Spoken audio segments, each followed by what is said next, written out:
ፖለቲከኞች ኦር የተለያዩ ሰዎች ፕላናችሁን አውጡ። አማራጭ እኮ ነው የሚፈልገው ኢትዮጵያ ህዝብ።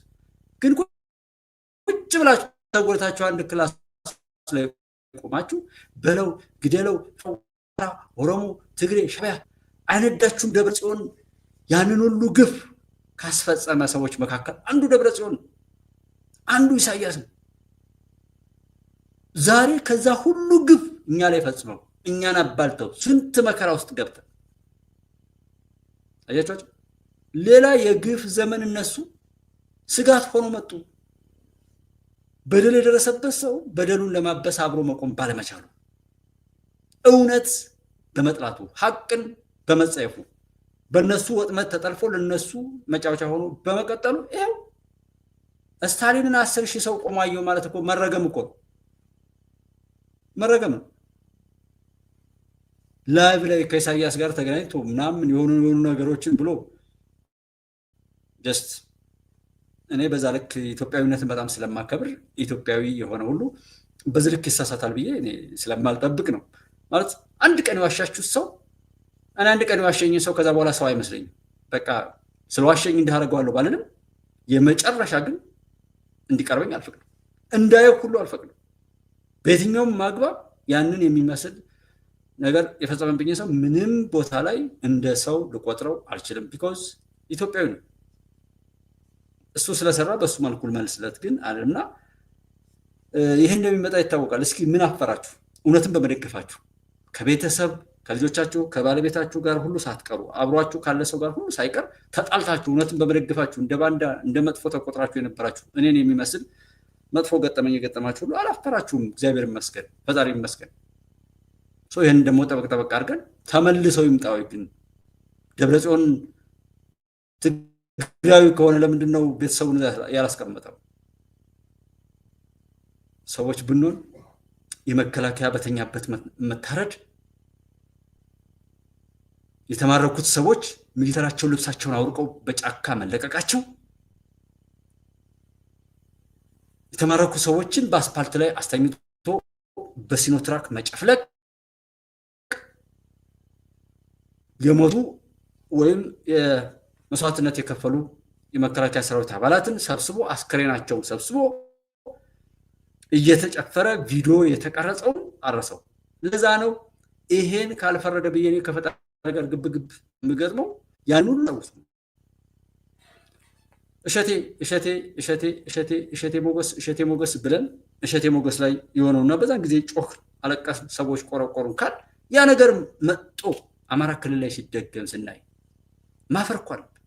ዛሬም ደረሰ የምንለውን ነገር ሁሉ እንዳይደርስ በማድረግ ነው የኛ ታላቅነት የሚታየው እንጂ እሱኑ በመውቀስ ትናንትናም በዛው በተመሳሳይ አዙሪት ላይ እየዞርን የምንሄድበት ነገር በጣም የሚያሳፍር መሆኑ ላይ ማተኮር ነው። ለዛ ነው እኔ ሻዕቢያና እነዚህ ሰዎች በጣም የበሰበሱ ናቸው። በክፋት የበሰበሱ፣ በኃጢአት የበሰበሱ፣ በነውር ላይ ያጌጡ እጅግ በጣም የረከሱ ሰዎች ናቸው። እነዛ ሰዎች መጥፊያቸውን ማጣደፍ ወይም ማቻኮር ሲገባ ጭራሽ ጻፉ አይናቸውን በጨዋጡ ሲመጡ ማዳዝ ምን ማለት ነው? እኛ ነን የተናገሩ።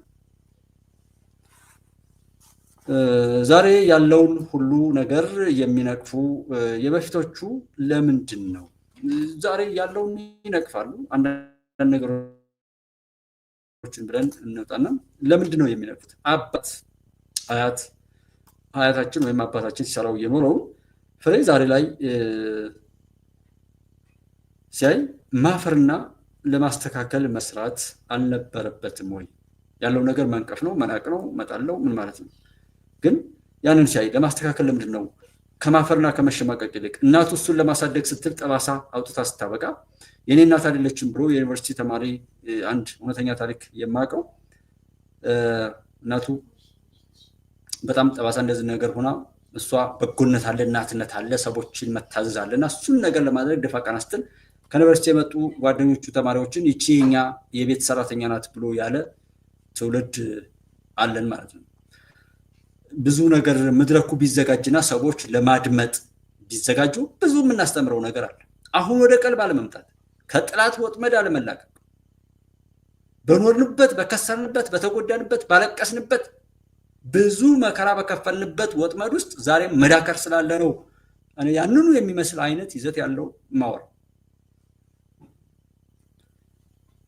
እና ድሮ 50 ዓመትም ይሁን 30 ዓመት 40 ዓመትም ይሁን ምናምን ወደኋላ ሄዶ ተሽከርክሮ የነዛን ሰዎች ታሪክ እያነሳ ዛሬ የሚበሳበት ሰው ወደኋላ ያንን የቆጠረውን ያህል ዘመን ወደኋላ ተጎትቷል። ይሄን ዘመን 30 ዓመት ከሆነ 30 ዓመት ርቆ ተቀብሯል። ዛሬን መኖር እንዳይችል ወደኋላ ተጎትቷል አይነት ነው እንጂ ወደፊት መምጣት የሚችልበት ሁኔታ ቢሆን ኖሮ ያ በነበረ። ማንም ያበላሸው የኔ ትልቅነት የሚለካው ያንን ሳስተካክል፣ ማንም ምንም ነገር ክፍተት ቢፈጥር እኔ ትልቅ የሚባለው ያን ነገር በመፍታት።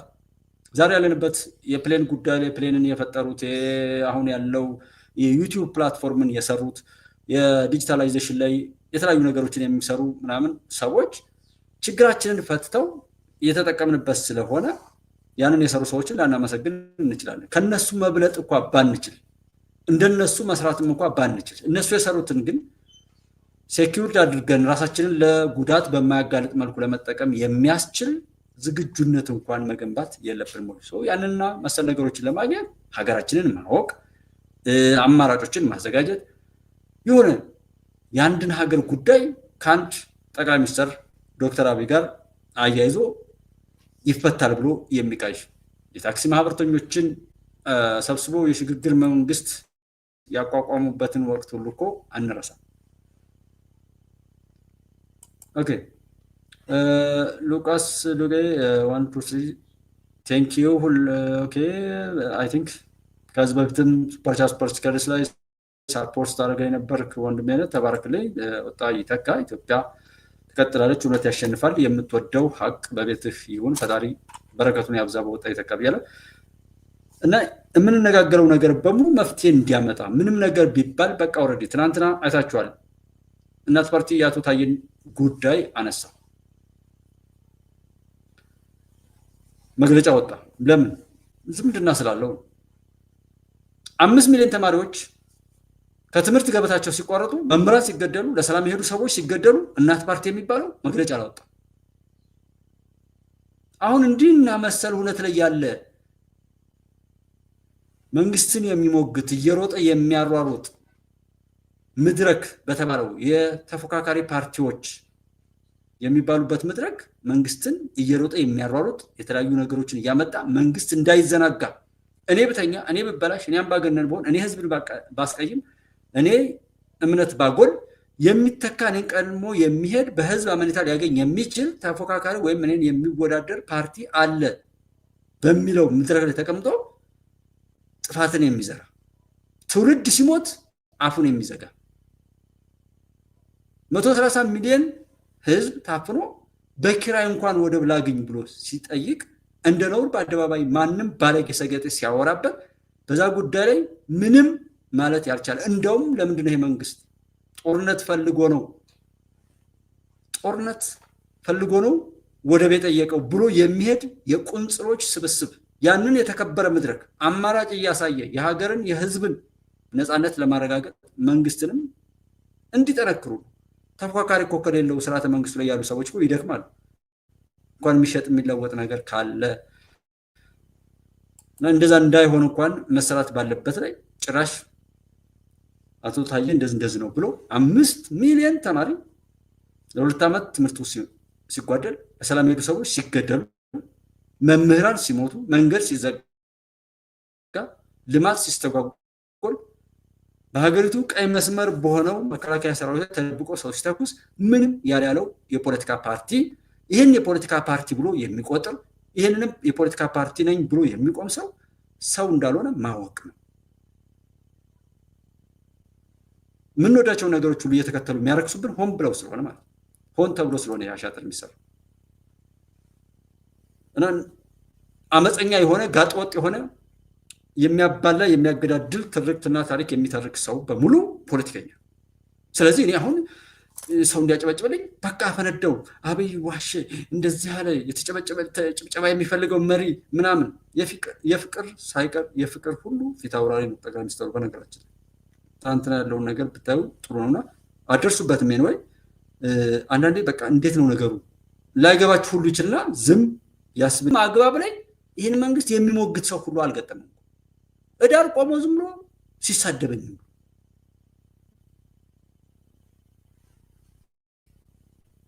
ስድብ ለዚህ መንግስት ማለት ይጠቅማል። ራሱን የገደለው ነው ሲሳደብ ምላሱን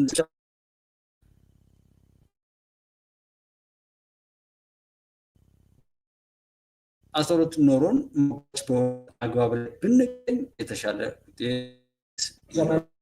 ምን አይነት ዘመን እንደሆነ የፖለቲካ ነጋዴ በማህበራዊ ሚዲያ የሚያወሩት አይነት ቁመና ያለው ሰራዊት ነው ብዬ አልወስድም። ምክንያቱም ስንነሳ ያለው ጉዳት በሌሎች አካባቢዎች እንደምናየው አይደለምና ይሄ ባለው የድህረ እውነት ዘመን ተጠቅመው የሚያስተጋቡት የሚዲያ እንትን ነው ብዬ ነው የማስበው፣ ፕሮፓጋንዳ ነው ብዬ ነው የማስበው። ምክንያቱም መከላከያ ሰራዊቱ የሚገነባው የመጀመሪያው ራስን ለህዝብና ለሀገር ማስቀደም በሚል እሴት ነው። ትልቁ እሴቱ ራስን ለህዝብና ከሀገርና ከህዝብ አለማስቀደም፣ ለእነሱን ማስቀደም፣ ህዝብና ሀገርን ማስቀደም ነው የመጀመሪያ እሴቱና ይህንን በትክክል የተላበሰ ሰራዊት ነው ኢትዮጵያ ያላት። ይሄን የሚለው እኔ ብቻ አይደለሁም። ምክንያቱም አንደኛ ሲገነባ በሀገር ፍቅርና በወታደራዊ ሙያ ሳይንሳዊ ሙያና ጥበብ ነው የሚገነባው በመጀመሪያ ደረጃ። እንዲሁ ዝም ብሎ መሳሪያ ብቻ ተሰጥቶት የሚሰማራ ኃይል አይደለም የመከላከያ ኃይል ማለት ነው። ሌሎቹ አንዳንዶቹ ኃይሎች ከስመው ወደ መንግስታዊ እንትን ይጠርነፉ የተባለበት አንዱ ምክንያቱም የግንባታ ችግር ስላለባቸው። ስለዚህ ከስር መሰረቱ ከግንባታው የሚጀምር ነው። ይህን እኔ ሳልሆን በአጠቃላይ በቅርብ ጊዜ እኔ የዓለም የሰላም ማስከበር ጉባኤ ላይ ተሳትፌ ነበረ ኢትዮጵያን ወክለን እና እዛ ላይ የሚነሳው የኢትዮጵያ መከላከያ ሰራዊት በዲሲፕሊን እና በስነ ምግባር የታነጸ በጣም ተመራጭ ለሰላም ማስከበር በጣም ተመራጭ ሰራዊት እንደሆነ እኛ ሳንሆን ዓለም ይመሰክራል ማለት ነው። በዚህ ምክንያት ምንድነው እንትኑ ይሄ የሰላም ማስከበር ተልዕኮ የተወጣባቸው አገራት ሚኒስትሮች ወይ ደግሞ መሪዎችም የሚሉት የኢትዮጵያ መከላከያ ሰራዊት በተመደበበት ሀገር ስጋት ሳይሆን ደጀን ነው የሚሆነው። እሱ ብቻም ሳይሆን የሪኮንሳይል የማድረግ የተጣሉ እዛ አካባቢ ተጋጭተው የነበሩ ዜጎችንም የማስታረቅ ሂደቱን በሚገባ የሚወጣ ካለን ባህላዊ ኔቸርም ጭምር ማለት ነው። ከወታደራዊ ዲሲፕሊን እንትን አልፎ ለማስታረቅ ነገሩን ለማብረድ ለአንዱ ሳይወግን ለእያንዳንዱ እዛ ላለ ዜጋ እንደ ደጀን የሚቆጠር የኢትዮጵያ መከላከያ ሰራዊት አካል የሚባልበት ደረጃ ላይ የተደረሰባቸው ሀገራት አሉ። ከራሳቸው ሀገር መንግስታት በላይ የኢትዮጵያ መከላከያ ሰራዊት የሚያምኑ ህዝብ የተፈጠረባቸው ሀገራት አሉ። ቢኮዝ ከተለያዩ ችግሮች ያስጣላቸው እነሱን ሆኖ ያንን የሚመክትላቸው እና ደጀናቸው አድርጎ የሚቆጥሩ ሰራዊት ነው እና ይሄ ከሚዲያ እንትን ያለፈ ያው በዘመኑ ምክንያትም የመጣ የሚዲያ ፕሮፓጋንዳ እንደሆነ ቢወሰድ ጥሩ ነው የሚል እምነት አለኝ። በዚህ ሰዓት ተቋሙ በጽኑ መሰረት ላይ የተመሰረተ የተገነባ ያለ ተቋም ስለሆነ በፖለቲካ ነጋዴዎች የሚዲያ ጩኸት ብዙም የሚፈርድ ወይም የሚነቃነቅ ለዚህም ጆሮ የሚሰጥ ተቋም አይደለም ማለት ይቻላል እና ይሄ መውሰድ በጣም ጠቃሚ ነው የሚመስለኝ። ምክንያቱም መከላከያ እንዳልኩ በሀገር ፍቅር በወታደራዊ ዲሲፕሊን በሳይንስ በጥበብ የሚገነባ እንጂ ብዙም ብሎ ሆ ተብሎ ሰው እንዲገድል መሳሪያ ተሰጥቶት የሚሰማራ አይደለም። ስርዓት አለው የሚመራበት። ይሄን ደግሞ በትክክል የተረዳ መሪዎች ያሉት በእድሜም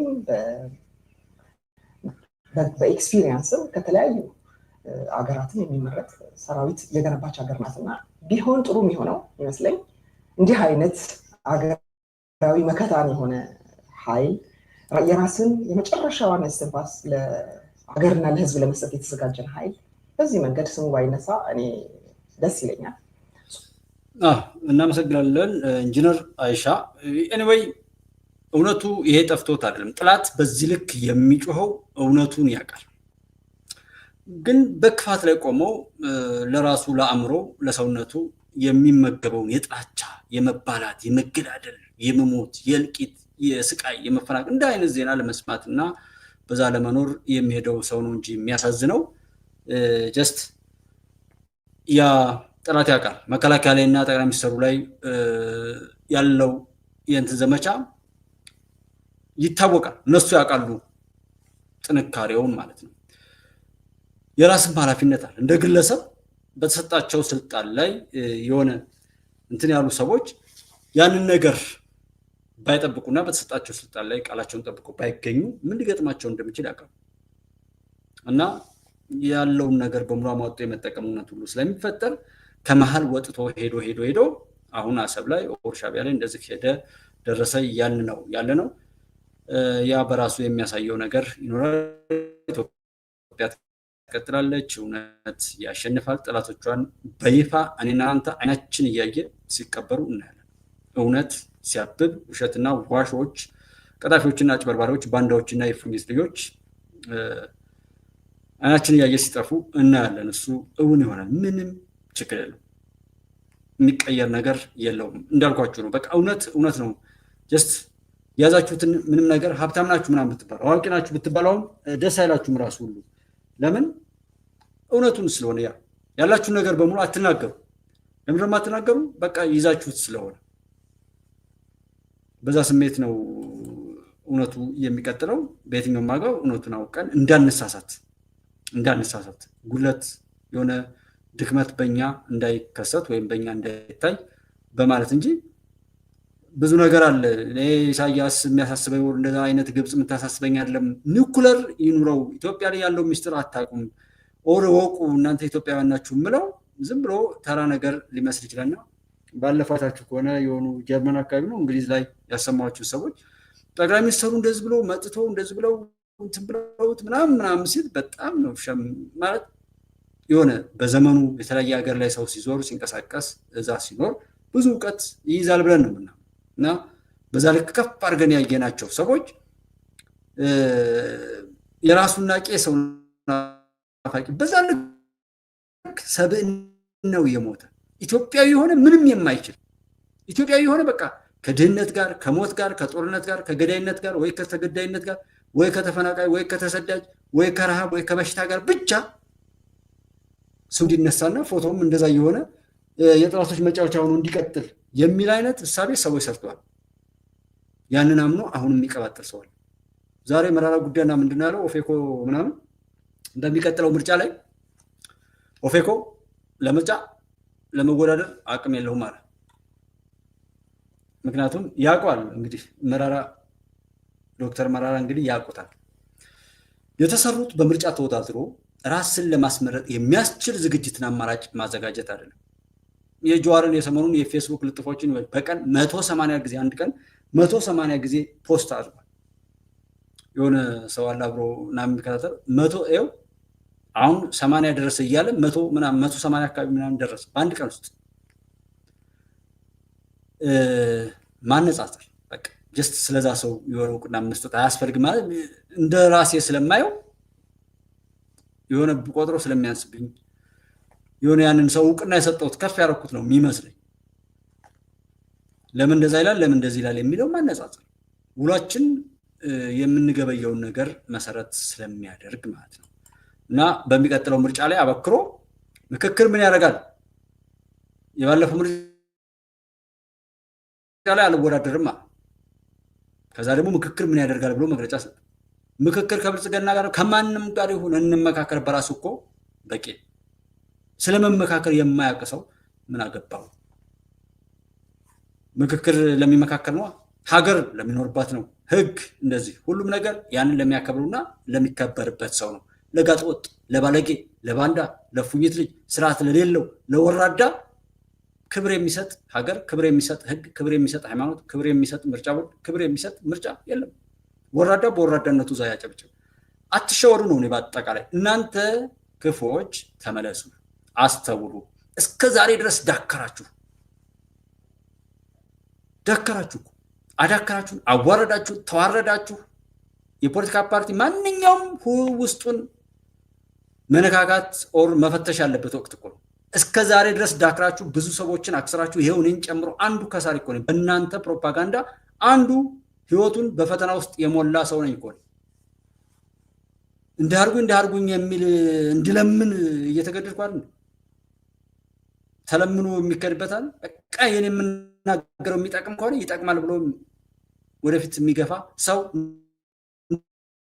እንዲፈጠር ነው የምሰራው። የማይጠቅም ከሆነ አይጠቅምም ብሎ የኔን ሀሳብ እንዲጥለው ነው የምፈልገው።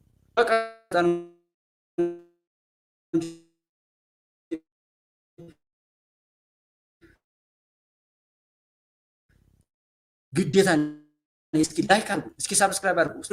ራሳችሁን እያራያችሁ እየሸጣችሁ ያዋረዳችሁን እኛን በእኛ መዋረድ ላይ በእኛ መሰቃየት ላይ በእኛ ማንኛውም ችግር ላይ ስታተርፉ ይኖራችሁ ስለሆነ ለምን ለውጥ ስላልመጣ አስባችሁ ነፃ ሆናችሁ ነፃ ልታወጡ ከነበረ የታል ያመጣችሁት ለውጥ?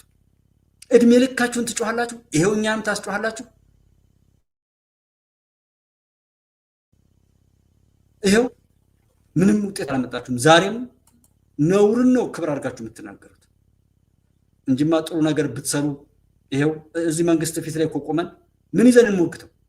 ማንን ይዘን አማራጭ ይዘን ይሄ መንግስት ይውደቅ አይውደቅ ወረ ሰራ አልሰራ የሚለው ላይ እኮ አልደረስንም። ምክንያቱም መንገድ የሚያዘጋ ዘለፋ፣ ስድብ፣ ዘረኝነት፣ ጎጠኝነት፣ መንደርተኝነት በዛ የሰለጠነ የታወረ ከወደቀበት ያነሳውን ከታሰረበት ላይ የፈታውን ሲሳደብ የሚውል እንጂ በአማራጭ የሚሞግት ሰው ሳናይ እንዴት ብለን ነው እዚህ መንግስት ላይ ሄደን ፊቱ ላይ ሆነን ይሄ ነው ጥሩ ነው ምናምን ለማለት እንኳን እንዳንችል እኮ ያደረጋችሁን እኮ እናንተ ናችሁ። ዛሬም ድረስ በተሰጣችሁ መድረክ ሁሉ ገብታችሁ በሁሉም ነገር ላይ አቅማችሁን አሳይታችሁ አልሆንለት ሲል ያኔ ይደርስ አልነበረም? የሀሳብ ልዕልና ይታያል ነበር? አጣ ነው ብለን ስንጮህ የነበረው በእውነት 2010 እስከሚመጣ ድረስ ስንጮህበት የነበርነው መልሰን ስንቃወም መታየታችን እኮ በጣም መረገም እኮ። የመወያያ መድረክ አጣን። ለምርጫ እኩል አንታያለን። ተቃዋሚ እየተባለ ፎቶ ተነሳችሁ ተብሎ እንታሰርበት የነበረውን የለም ህዝብን ለማገልገል ከሆነ እውቀታችሁ ያስፈልጋል። አጀንዳችን ሀገር ናት። የተሰራብን ግፍ ብዙ ነው። በይቅርታ ካልዘጋ ነው በስተቀር ያልተነካካ ያልቆሸሸ ያልተበከለ የለም ተብሎ ሁሉ አማራጭ ነው የተሰራ። በዛ ተጠቅማችሁ የእናንተን የበላይነት ታሳያላችሁ ብለን ስንጠብቅ ይሄው የወላድ መካን አመዳፋሽ ነው ያደረጋችሁን። መድኃኔዓለም ይፍረድባችሁ። አምነናችሁ ለእናንተ ሲሉ የታሰሩ ለእናንተ ሲሉ የሞቱ ለእናንተ ሲሉ አገር ጥለው የተሰደዱ ብዙ ዋጋ የከፈሉ ቤተሰባቸውን የበተኑ ኑሯቸውን ሁሉ ያጎሳቆሉ ጀግኖች የእነሱ አምላክ ይፋረዳችሁ። እናንተ በፖለቲካ ስም ሆናችሁ ኢትዮጵያን ያዋረዳችሁ ነውረኞች፣ እድሜ ልካችሁን አረጣችሁ እንደ በቅሎ መክናችሁ የቀራችሁ ገልቱ ፖለቲከኛና አክቲቪስት ወይ ታጋይ ምናምን የምትባሉ ገልቱዎች ማለት ነው። ቆሻሾች ናችሁ። እፈሩ። ዛሬም ድረስ አሁን እዚህ የማውራበትን ስለ ዘመኑ ጉዳይ እንማማርበት ነበር። ምን አይነት ህግ እናውጣ? እንደ አይነት የህግ ክፍተት አለ። እሱን እንዴት ብለን እንሞግት? ያንን ነገር ሊሞላ የሚችል ምን አይነት ሀሳብ እንወያይ እያል እንማማር ነበር እኮ ዛሬ። ፈጣሪ ለሚያደርጋችሁና ይሄው ስለናንተ ገልቱነትና ባንዳነት ይሄው ዛሬ እናወራለን። እንደውም ይባስ ብሎ 10 ሺህ 50 ሺህ ሰው እዛ ተሰብስቦ ያንን መርዶም ሲሰማ ሁሉ የሚውል ሰው አለ። ፈጣሪ ፍረድባችሁ። ለማንኛውም ሰው እንደ እውነት የጎደለውን ሞልቶ ለመሄድ ነው። እስኪ እንግዲህ ብዙ ነገር አለኝ ነው አልናገርም። ኢትዮጵያ ታሸንፋለች፣ እውነት ያሸንፋል፣ ውሸታም ይጠፋል። በቃ በዚህ ዩት ከዛ ውጪ ብዙ ነገሮች ኢትዮጵያ ላይ ያለውን ምስጢር ታውቃላችሁ። ኢትዮጵያ ውስጥ መጣችሁ የኢትዮጵያ ባለቤት ሁኑ። የተከበራችሁ የሀቅ ልጆች ኢትዮጵያን ያዙ። በየትኛውም ቦታ ላይ ተጽዕኖ ፈጣሪዎች ሁኑ። የእናንተ በጎነት፣ የእናንተ መልካምነት፣ የእናንተ እውቀት፣ የእናንተ ሀብት፣ የእናንተ ማንኛውም የተወደደ ነገር በቃ ሀገራችሁ ላይ ፍሬ እንዲያፈራ አድርጉት፣ አትደብቁት። ወደኋላ ምንም ከዚህ በኋላ ወደኋላ የሚባል ነገር የለም። አጫጭር ነገሮችን ስናነሳ ለምንም አይነት ፈታኝ ሁኔታዎች የማይበገር ጠንካራ ሰራዊት ተገንብቷል ሲሉ ሌተናል ጀነራል ብርሃኑ በቀለ ተናገሩ። ግዳጁን በጽናት የሚፈጽምና በምንም አይነት ፈታኝ ሁኔታዎች የማይበገር ጠንካራ ሰራዊት ተገንብቷል ሲሉ የሰሜን ምዕራብ እዝ ዋና አዛዥ ሌተናል ጀነራል ብርሃኑ በቀለ ናቸው የተናገሩት። እንደዛ ነው እንደዚህ ነው የሚል አላማ ያላችሁ ሰዎች እሱ አልሳካቱም፣ አይሳካም። ፊትም አትሙቱ፣ አትግደሉ። ከዛ ውጪ እናንተን በስውር ሆነ ነገ ነሸሽ ምን ለማለት የሚመጭ ነገር የክፋት አሽክላ እያሸከሙ በዛ እየጋለቡ ራሳቸውን እና ማንነታቸውን በጥፋት የሚጠቀሙባቸው ጠላቶች አራግፋችሁ ነፃ አውጡ። ወደ እውነት ኑ። የተቀመጠው መድረክ ተጠቅማችሁ አልበቃችሁ ይበል እንጂ ሰላም ጠል ከሆናችሁ ባላችሁበት የውርደት ሞትን የምትሞቱ መሆኑ 4 ኪሎ በ4 ቀን ያላችሁ ሰዎች እንዴት ናችሁ? ለምንድን ነው ቋራ የገባችሁ? 4 ኪሎ ወደ ቋራ የተቀየረ መስሏችሁ ነው? አእምሮ ያለው ጭንቅላት አንገት ያለው የሚያመዛዝን የሚወስን አእምሮ ያለው እና እየተዟዟረ የሚያይ አንገት ያለው ትውልድ ቢኖር አንዱ ነገር ይበቃ ነበር። ግን የማይጠቅም ብዙ ቁጥር ያለው 4 ኪሎ ቋራን የቋራ አንድነት ምናምን በካቦ ብትሰበሰብ በዚህ ልክ ምን ያህል ቀሽም እንደሆናችሁና ምን ያክል እየተጫወተውበት ምን ያክል አሽንጉሊቶች እንደሆናችሁ እንኳን አታውቁም። ምን ያህል ቀሽሞች እንደሆናችሁ እና እንደናንተ ማፈሪያ የለም ነው። አሁንም ቢሆን እግዚአብሔር እድሜ ከሰጣችሁ ለንስሐ እየፈቀደላችሁ ነው። በግብረ ሰዶም ወንጀል በሌለበት የ5 ዓመታት እስራት የተወሰነበት ተከሳሽ ተከታትሎ ለማረሚያ ቤት ማስረከቡን የካ ክፍለ ከተማ ፖሊስ መምሪያ አስታውቋል። አዲስ አበባ ግንቦት 27 ቀን 2017 ዓ.ም አዲስ ፖሊስ እንደገለጸው ተከሳሹ የአስገድዶ መድፈር ወንጀል ሙከራውን የፈጸመው ታህሳስ 3 ቀን 2014 ዓ.ም በቀኑ ክፍለ ጊዜ በየካ ክፍለ ከተማ ወረዳ 12 ከሚገኝ ጫካ ውስጥ ነው ተብሏል። የግል ተበዳይ የሆነውን ሕፃን ብቻውን ወደ ፀጉር ቤት ሲሄድ ተስፋ በቀለ የተባለው ተከሳሽ ባል ጎትቶ ወደ ጫካ በመውሰድ ጥቃት ሊፈጽምበት ሲል ሕፃኑ ባሰማው ጩኸት የአካባቢው ሕብረተሰብ ደርሶ ከጥቃት በማዳን ለፖሊስ ጥቆማ ሊሰጥ ችሏል። ፖሊስ ጥቆማ ከደረሰው በኋላ አስፈላጊ ማስረጃዎችን በማሰባሰብ በተከሳሽ ተስፋ በቀለ ላይ በአቃቤ ሕግ ክስ እንዲመሰረትበት መደረጉን የካ ክፍለ ከተማ ፖሊስ መምሪያ ገልጧል። ተከሳሽ ዋስትና ተፈቅዶለት በቀጠሮው ቀን ያልተገኘ ሲሆን ጉዳዩን የተከታተለው በፌዴራል የመጀመሪያ ደረጃ ፍርድ ቤት የካ ምድብ 7ኛ ወንጀል ችሎት በበቂ ማስረጃ ካረጋገጠ በኋላ ግንቦት 3 ቀን 2014 ዓ.ም በዋለው ችሎት በሌለበት 15 ዓመታት ከ1 ወር ጽኑ እስራት እንዲቀጣ ውሳኔ አሳልፎበት ነበር። በጊዜ ቅጣቱ ተግባራዊ እንዲሆን ትዕዛዝ ከሰጠ በኋላ ፖሊስ ብርቱ ጥረት በማድረግ በቁጥጥር ስር በማዋል ለማረሚያ ቤቱ እንዳስረከበው ፖሊስ መምሪያው ጠቅሷል። በተለያዩ ወንጀሎች የተከሰሱ አካላት ዋስትና ተፈቅዶላቸው ጉዳያቸውን ውጭ ሆነው እንዲከታተሉ ሲደረግ የዋስትና መብታቸውን ተጠቅመው የፍርድ ቤት ቀጠሯቸውን በማክበር የቅጣት ማቅለያ በማቅረብ መከራከርና ለሕግ ተገዢ መሆን እንደሚገባቸው አዲስ አበባ ፖሊስ መምሪያ አሳስቧል። ሲታዩ የማይታመኑ ሰብነው ሁሉ ነፃ ወጥተን ኢትዮጵያ እንድናሻግርና እንደዚህ አይነት የመርገም ጨርቆችም ቢሆን እንዲህ አይነት ዘግናኝ መስማት የምንጸየፋቸውን ድርጊቶች ሁሉ የሚፈጽሙ ባለጌዎች በፊታችን እየተፈጠሩ ነው ያለው። እሱ ሁሉ የሚያሳፍር ነው። እንግዲህ ሁሉንም ለማስተካከል መስራት የግድ ይለናል ማለት ነው። ሌላው የሞባይል ስልክ ቀምቶ ለማምለጥ የሞከረ የግለሰብ በቁጥጥር ስር ውሎ በእስራት ተቀጥቷል።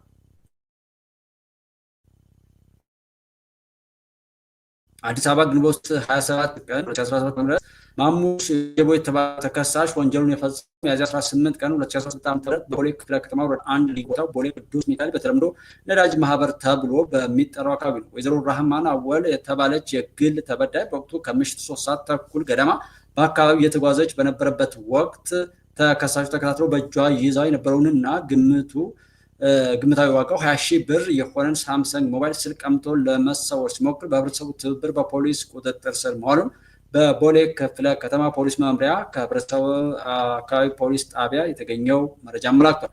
በማሙሽ ጋጀቦ ላይ ምርመራ ተጣርቶ አቃቤ ሕግ ክስ መስርቶበት ወይም ከመሰረተበት በኋላ ጉዳዩን ሲመለከት የቆየ ፌዴራል የመጀመሪያ ደረጃ ፍርድ ቤት ቦሌ ምድብ 3ኛ ወንጀል ችሎት ተከሳሹን ያርማል፣ ሌሎችንም ወንጀል ፈጻሚዎች ስርዓት እንዲቀጣ ውሳኔ አስተላልፏል። ወንጀልን ለመከላከልና ወንጀል ማድረግ በሚከናወኑ ተግባራት ህብረተሰቡ እያበረከተ ያለው አስተዋጽኦ የጎላ መሆኑን የጠቀሰው የአዲስ አበባ ፖሊስ ጠቅላይ መምሪያ ተመሳሳይ ወንጀሎች እንዳይፈጸሙ በእንቅስቃሴ ወቅት በቂ ትኩረት መስጠትና ተገቢ ጥንቃቄ ማድረግ እንደሚያስፈልግም መልእክት አስተላልፏል ፖሊስ። ሌላው ዜና ብዙዎቹ ይጠቅማል ብለን ብንል ብሔራዊ ባንክ 7ኛውን የውጭ ምንዛሬ ጨረታ በ50 ሚሊዮን ዶላር ሊያካሂድ ነው። የኢትዮጵያ ብሔራዊ ባንክ የውጭ ምንዛሬ ገበያን ለማረጋጋትና የውጭ መረጋጋትን ለመቆጣጠር ያለመ $50 ሚሊዮን የውጭ ምንዛሬ ጨረታ ነገ ሐሙስ ግንቦት 28 ቀን እንደሚያካሂድ አስታውቋል። ባንኩ በየ2 ሳምንቱ ከሚያካሂዳቸው ተከታታይ ጨረታዎች 7ኛው ነው ይህ ጨረታ። ዕለታዊ አበይት ዜና ብንለው የሚሆን ነው ዜና ምንድነው? ኢሳያስ አፈወርቂ በአፍሪካ ቀንድ በኩሽ እና ሴም ቋንቋ ተናጋሪዎች መካከል ጥላቻን በመፍጠር ውጥረትና ግጭት እንዲፈጠር እየሰሩ ነው ሲሉ አምባሳደር ዲና ሙፍቲ ተናገሩ። የኤርትራው ፕሬዝዳንት ኢሳያስ አፈወርቂ የአፍሪካ ቀንድን ለማተራመስ እየጣሩ ነው፣ በሴምና ኩሽ ቋንቋ ተናጋሪ ህዝቦች መካከል ጥላቻን በመፍጠር ውጥረት እና ግጭት እንዲፈጠር እየሰሩ ነው ሲሉ የኢትዮጵያ ህዝብ ተወካዮች ምክር ቤት አባሉ አምባሳደር ዲና ሙፍቲ ናቸው የተናገሩት። ፕሬዝዳንቱ ኢትዮጵያና ሰፊውን የአፍሪካ ቀንድ ለማተራመስ የሚያደርጉት ጥረት የኢትዮጵያ ህዝብ ተወካዮች ምክር ቤት አባል የሆኑትና የቀድሞ የውጭ ጉዳይ ሚኒስትር ቃል አቀባይ የነበሩት አምባሳደር ዲና ሙፍቲ ሆረን ረሺው ድረገጽ ላይ ባሰፈሩት አስተያየት የኢሳያስ አፈወርቂ የወቅቱ ፕሮጀክት ዋነኛ ትኩረት የአማራና የትግራይ ሚሊሻዎችን በማስተባበርና በማቀናጀት የኢትዮጵያን የፌዴራል መንግስት ለመጣል ነው ሲሉ ገልጠዋል። አምባሳደር ዲና ሙፍቲ በጽሁፋቸው የኤርትራው ፕሬዝዳንት የኦሮሞ ማህበረሰብ በኢትዮጵያ ውስጥ እንዲጠላ ለማድረግ እየሞከሩ ነው ሲሉ ገልጠዋል። አምባሳደሩ ለዚህም ፕሬዝዳንቱ ፍጹም ያልተረዱትን ጽንሰ ሀሳብ ኦሮሞማን በንግግራቸው ጠቅሰዋል ሲሉም ተችተዋል ተብሏል። ወደ ሌላው ስንቀጥል እንዲሁ አጫጭሮችን እንዲሁም እናቅርባቸውና ተቋሙ በኤሌክትሪክ መሰረተ ልማትና ኃይል ላይ በተፈጸመ ስርቆት ከ199 ሚሊዮን ብር በላይ ጉዳት ደረሰብኝ ሲል የኢትዮጵያ ኤሌክትሪክ ተቋም ነው የገለጠው።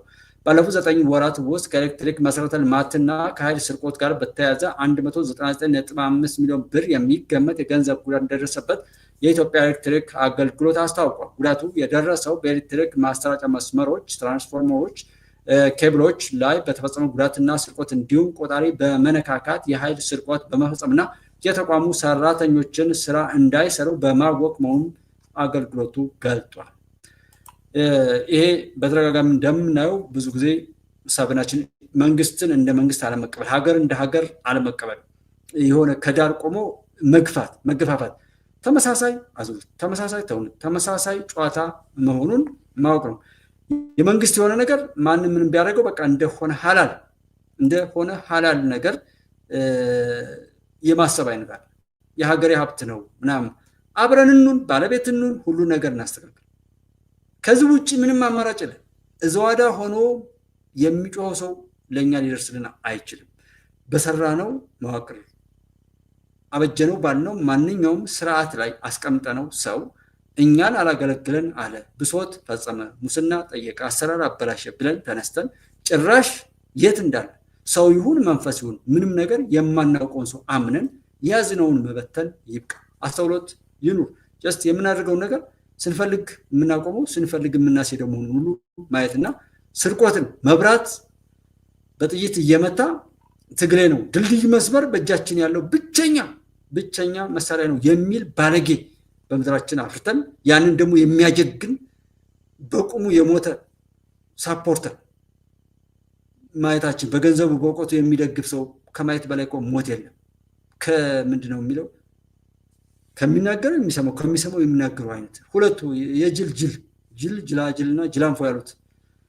ሌላኛው የኤርትራ ማስታወቂያ ሚኒስትር የማነ ገብረ መስቀል የኢትዮጵያ ብልጽግና ፓርቲ ደጋፊዎች እና ተሳዳቢዎች ኤርትራ የሆነን ነገር ሁሉ በመተቸት ተጠምደዋል ሲሉ ወረፉ።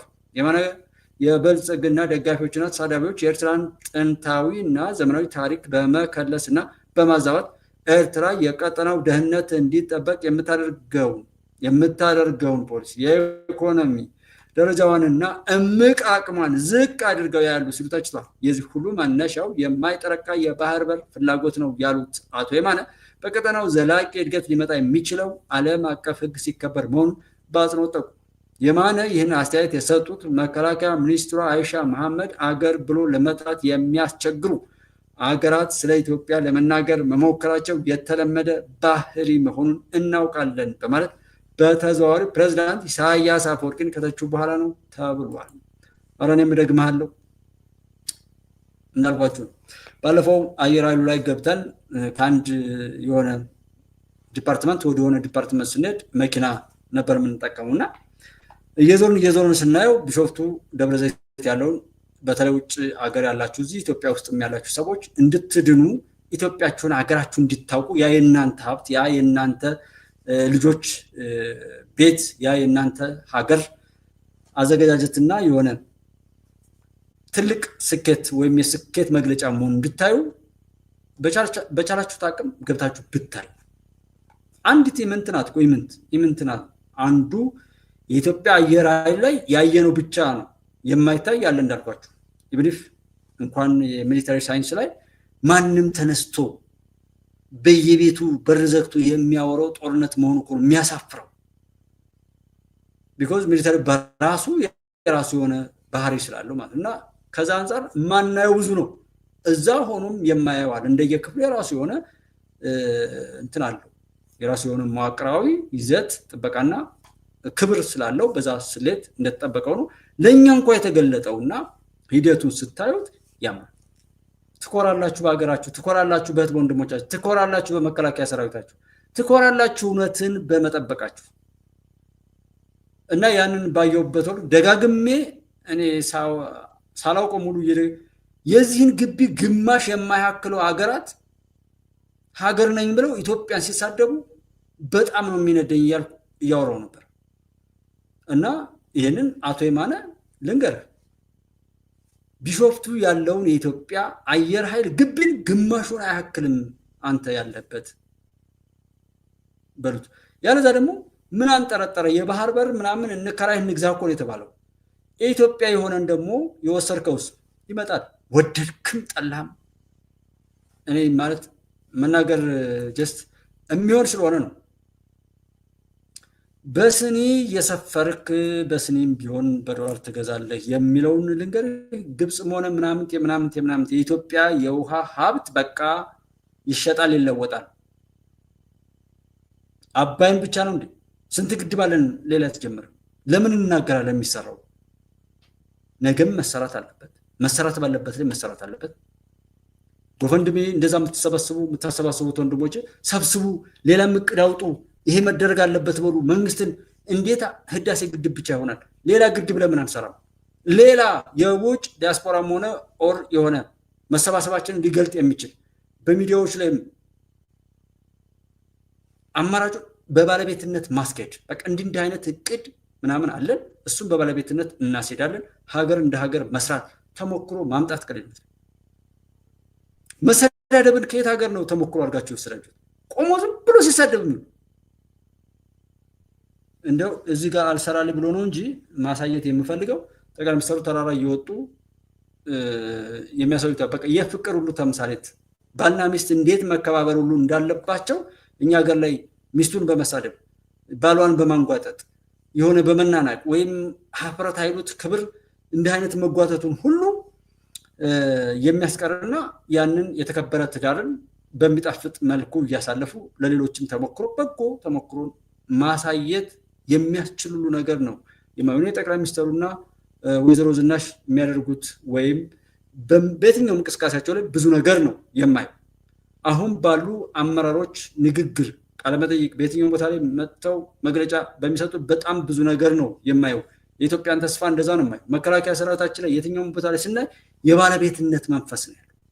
እያንዳንዱ ኃላፊ የሆነ ሰው ያልታደለ ሰው ክብሩን የሚሸጥ አለ ጥቂት ሰው። ኢትዮጵያ ግን ይህን 7 ዓመት ምናምን የሄደችው አልሞከር ተብሎ የሆነ ከሃዲ ሰው አልገጥማቸው ብሎ ምናምን አይደለም። ያ ግን ጥቂት ስለሆነ ብዙዎቹ ኢትዮጵያን ለማሻገር ኢትዮጵያ ላይ የደረሰባትን በደል በእልህ ወደፊት ለማስኬድ ስለሚሰሩ እኔ ከጠቅላይ ሚኒስትሩ እና አሁን ካለው ስርዓተ መንግስት ጀርባ ያሉ ሰዎችን ለማወቅ እፈልጋለሁ። በጣም ነው የምጓጓው። ምን አይነት ሰዎች አሉ? የኢትዮጵያ ጀግኖች፣ ትልልቅ ሰዎች፣ በቃ ሽማግሌዎች ምናምን በየትኛውም ቦታ ላይ ኢትዮጵያ እንድትሆንላቸው የሚፈልጉትን ነገር እንዲሆን የሚሰሩ ትልልቅ ሰዎች አሉ ይመስለኛል ከመንግስት ጀርባ። በዚህ ላይ በጣም ብዙ ነገር ነው የምጠብቀው። የሃይማኖት አባቶች ይጠብቃሉ። እዚህ ፊት ለፊት እንዳሉ ቁማርተኞች አሉ። የሀገር ሽማግሌዎችን እጠብቃለሁ። የአባገዳ ሰዎችን፣ የሀገር ደማድረቅ ላይ የሚሰሩ ሰዎችን፣ በሃይማኖት በሱባኤ ያሉ ሀልዋ ዘግተው የሚሰሩ ሳዳቶች፣ ጻድቃን እያልን የምንጠራቸው በየእምነቱ ፓስተሮች ቃል እግዚአብሔሩን ያለህን ቃል የሚኖሩ የሚያስተምሩ ትልልቅ ሰዎች በፖለቲካውም ደግሞ ብዙ ጊዜ ሲወድቁ ሲነሱ የመጡና በዛ ላይ ራሳቸውን አብርተው ኢትዮጵያ የሚያስፈልጋትን ያወቁ ጀግኖች ከኋላ አሉ ብዬ ሁሉ አስባለሁ። እና እግዚአብሔር ይባርካችሁ። ብቻ እንዳገኛችሁ ግን ደስ ይለኛል። ወይ አቶ የማነ የተናገሩትን ነገር ስታያቸው አያችሁታል ምን ያህል ተስፋ እየቆረጡ ለምን የእናንተ እና የኔ ድል እና የእናንተ ሀገር ኢትዮጵያ እያሸነፈች ስለሆነ ኢትዮጵያ እንድትሻገር የሰራችሁት ወንድሞች ሁሉ የእናንተ ድል ነው በዝልክ የሚያንቀጨቅጫቸው እንጂ እነዚህ ሰዎች አንሰማቸውም ነበር። እዚህ ጎረቤታችን ጋር ብቻ በመባላት የእነዚህ ሰዎች ቆሻሻነት ከኋላ ተደብቆ ይኖር ነበር።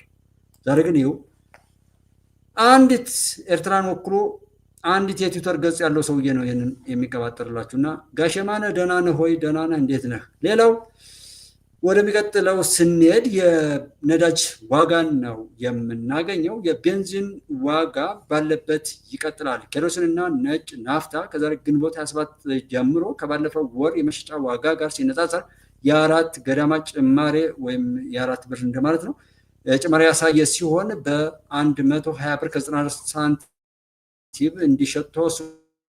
በተመሳሳይ ቀላል ጥቁር ናፍታ እና ከባድ ጥቁር ናፍታ ከወር መሸጫ ዋጋ የ3 ብር ገደማ ጭማሪ አሳይቷል። እዚህ ላይ በሰንጠረዡ እንደምናየው ቤንዚን በ122 ብር ከ53 ሳንቲም፣ ኬሮሲን ከ120 ብር ከ94 ሳንቲም፣ ነጭ ናፍታ በ120 ብር ከ94 ሳንቲም፣ ቀላል ጥቁር ናፍታ 109 ብር ከ05 ሳንቲም፣ ከባድ ጥቁር ናፍታ 106 ብር ከ36 ሳንቲም፣ የአውሮፕላን ነዳጅ 109 ብር ከ56 ሳንቲም መሸጫ ዋጋ ይሆናል ማለት ነው። በሚቀጥለው ይህንን ዋጋ በዛ አልበዛ አነሰ አላነሰ የሚለውን ነገር እንዳልኳችሁ እንደ ፕሮፓጋንዳ አንስታችሁ የምታወሩ ሰዎች እኔ ፕሮፓጋንዳ ነው ወይም እናንተ ልክ ናችሁ ብዬ የምቀበላችሁ ማነጻጸሪያ ስታቀርቡ ነው። የዓለምን ወቅታዊ የኢኮኖሚ ስሌት አንስታችሁ ካለው የከረንሲ ለውጥ ጋር አንስታችሁ ከጎረቤት ሀገር ኬንያ፣ ሶማሊያ ያው አገር ተብሎ ኤርትራንም ሀገርን ብሎ ትልቅነን ሰምታችኋቸዋል አቶ የማነ ያወሩት እና ከሱ አንፃር ኤርትራ ውስጥ ነዳጅ ስንት ይሸጣል? ጅቡቲ ስንት ይሸጣል? ጅቡቲ ሀገሩና የኔን እህት ወንድሞች ተሳልቃይ ሱዳን፣ ደቡብ ሱዳን እና ሌሎች ሀገራት ጋር እዚህ ጎረቤት ካለንበት አንጻር በምስራቅ አፍሪካ ጎረቤቶቻችንን በማነጻጸር ኬንያ 50 ብር እየተሸጠ ኢትዮጵያ ውስጥ ይሄን ያህል ይሸጣል። ከዛ በኋላ እንሰማቸዋለን። ሌላ ሀገር ላይ ሌላ ዓለም ላይ ያለውን የዚህ ረሰንት ወርልድ አጠቃላይ ሁነት መሰረት ያደረገ ነገር ንገሩን። ከዛ በኋላ እንትን እናውራ ማለት ነው። ከዛ ውጭ ግን ይሄንን ሐሜት ይሄንን ጥላቻ እዛው እናንተኑ ይዞ እንዲጠፋ ጓንት ለብሰን ማክሱሉ አድርገን በጥንቃቄ ማስወገድ ላይ መስራት የግድ ይለናል። ምክንያቱም ይሄ በሽታ እንጂ ጤነኛ አይደለም። እነሱንም ቢሆን አይጠቅም። ይህንን በማውራት ምን ሊያገኙ እንደሚችሉ አይ ቲንክ እዚህ ሶሻል ሚዲያ ላይ ቴክር ኢትዮጵያ ውስጥ ያላችሁ ወጣቶች ቲክቶክ ላይ እና የተለያዩ ቦታ ላይ የምትሰሩ ሰዎች ተጠንቀቁ። የኢትዮጵያ አምላክ እናንተ ላይ ማት ያወርዳል። ምንም ነገር ብታገኙ እጅግ ጸያፍ የሆነ ስቃይና መከራ በላያችሁ ላይ የሆነ እኛን ሀገርን እያፈረሳችሁ ህዝብን እያሰቃያችሁ ነውር እየፈጸማችሁ ብልግናን ኃጢአትን እያስፋፋችሁ የምትሰሩት የምታገኙት ገንዘብ በሙሉ እናንተን ይዞ ይጠፋታል እንጂ ማንንም አይጠቅምም። መርገም ኃጢአት ለሀገር ለማስፋፋት የምትሰሩ ባለጌዎች አሉ። አስተውሉ፣ አእምሯችሁን ክፈቱት። በጣም ነውረኞች አላችሁ። በድፍረት ነው የምናገራችሁ። በቃ ባለጌ ማለት ወቅቱ ነው። አሽፈንፈነን ይሉኝታ ምናምን አያስፈልግም። በቃ የሚጸዳው ይጽዳ፣ የማይጸዳው አይጽዳ። እዛው ራሱን ችሎ እዛው የዘረውን እያጨደ መጥፋት አለበት። ተጠንቀቁ። የምትሰሩት ነገር ነገ ለትውልድ ምን ሊያመጣ እንደሚችል ክፍያ ውስጥ ነው። በጎ ነገር ስሩ፣ ክሰሩ፣ ችግር የለም። አትከሱ፣ ታተርፋላችሁ። በቻላችሁት አቅም እኔ በቻልኩት አቅም ክፉ ነገር ላለመስራት እንጂ ከአቅሜ በላይ ከሆነ እኮ ምንም ችግር የለው። ሰው እየቻለ ነው እያወቀ የሆነ አቅዶ አስቦ ምናምን ሲደረግ ነው የሚያስጠላው እንጂ ሰው የሆነ ቢሳሳት ምንም ችግር ስለሌለው ማለት ነውና እንደ ሀገር እንደምን በሚዲያ ላይ ያላችሁ ሰዎች የሚኒስትር ሚዲያውን ጨምራችሁ ምናምን ምናልባት ሳንሱር እንደዚህ ሳንሱር ይደረግ እንደ ሀገር ጥቅም ያመጣል ተብሎ ሲሰራ ጥፋት እንዳያመጣ ብዙ ጥራት ብዙ አጣማሚ ብዙ ጠማማ እንዳለበት ሀገር ብላችሁ የምታደርጉት ከሆነ ወል ጥሩ ነው፣ ግን ክፍተት አለባችሁ። በተቻለ አቅም ወደፊት ነው ትኩረት ለመሳብ አያበለበለውና የሰዎችን ሙዚቃ ሲዘፈን እየተዋል የት ሆነ ነው የምትዘፍነው? የምትሰሩትን ፕሮግራም ታዩታላችሁ። አይናችን እያየ ያው በሚገባቸው ይሸከፋሉ። በየትኛውም ቦታ ላይ ምንም ነገር ቢባል እውነቴን ነው የምላችሁ፣ አትፍሩ። ክፎችን አትፍሩ፣ ባንዳዎችን፣ ጽንፈኞችን አትፍሩ። ምንም ችግር የለውም። እኛ በበጎ የራሳችንን ተሳትፎ በሚጠቅም ነገር ብቻ እናድርግ። ጉዳዩ እሱ። ከዛ ውጭ ሌላ ምንም የሚቀየር ነገር የለም። እነሱም እኔና እናንተን እንድና እንድ በማለት ለማወዛወዝ ላይ የራሳቸውን ቆሻሻ ነገር ነው ለማቆየትም ለማስረጥም የሚሞክሩትና አብረኑ በያላችሁ በጎ ነገር እንውደድ፣ ለበጎ ነገር እንሰለፍ። ተሳትፏችን፣ ግንኙነታችን፣ መሰባሰባችን ሁሉ በጎ ነገር ለማምጣት የጎደለውን ለማሙላት ለሌሎች ደስታ በመፍጠር ከእነሱ የሚቀዳ ደስታም ለእኛ በማግኘት ይሁንና አብራችሁ ስለነበራችሁ እጅግ አድርጌ ነው የማመሰግነው። እውነቴን ነው። የኢትዮጵያ አምላክ በያላችሁበት በጎ ምኞታችሁን በጎ እቅዳችሁን ሁሉ ያሳካ። የምትወዳት ሀገራችሁ ከምትመኙላት በጎ ነገር ጋር አምራ ሰምራ እንድታገኟትና ያለፍነውን መከራ ያለፋችሁትን ፈተና ሁሉ እየተረክን ያንን ያሻገረን ፈጣሪ እያመሰግን ለዛ መሻገር ደግሞ የሰሩትን ወንድሞቻችን በየቦታው ለእውነት የሚተጉ እጅግ ብዙ ናቸው። እነሱን ሁሉ ጀግኖቻችንን እያጀገንን ፈጣሪን እያመሰገንን ያንን ወቅት የምንተርክበት ቀን ቶሎ ይበል። የባህር ወደባችን አሰብ ብቻ አይደለም። እውነቴን ነው የምላችሁ፣ በጣም ብዙ ነገር እናገኛለን። እሱ ችግር የለውም ምንም እና ሁሉም ነገር እንደዛ ይሆናል። ይሄ አሁን የተገላለጠውን ነገር ሁሉ ወደፊት ገፍተን እዛ እቅዳችን ቶሎ እናፍጥነው ነው፣ ጊዜ መውሰድ ስለሌለበት። ከዛ ውጭ ችግር የለውም። ኢትዮጵያ ታበጽሕ በእግዚአብሔር። ኢትዮጵያ ትቀጥላለች። በጎ ለሚሰሩ ሁሉ ፈጣሪ አብዝቶ በረከትን ይስጥልና በያላችሁበት ጤናን፣ ሰላምን የገዛችሁት የወለዳችሁት የሰራችሁት ሁሉ ይባረክ፣ ወዳጅ ይብዛላችሁ። ጀስት አይደለም የእናንተ መልካምነት በሰዎች ላይ ምንም ክፉ ቢሆን እናንተ ፊት ሲመጣ ለእናንተ የሚታዘዝ ይሁን። እንደዛ ነው እኔ የምመርቀው። ኢትዮጵያዊ የሆነ ሁሉ በጎ ነገርን የያዘ ሁሉ ምንም የክፋት ወጥመድ ሰዎች ቢያጠምዱም ያ ወጥመድ እነሱን የያዝ እንጂ እናንተን መልካም ወንድሞችን እንዳይነካና መሰደድም እንዲበቃ ስቃይ እንዲበቃ የኢትዮጵያ ገጽታ በበጎ እንዲነሳ እናድርግ። ያ ዘመን አሁን ነው። ለሱ አብረን እንቁም የሚል መልእክት አለን። ኢትዮጵያ በድል ትቀጥላለች። አትጠራጠሩ። በርቱልኝ። ሰላም ቆዩ። ተባረኩ።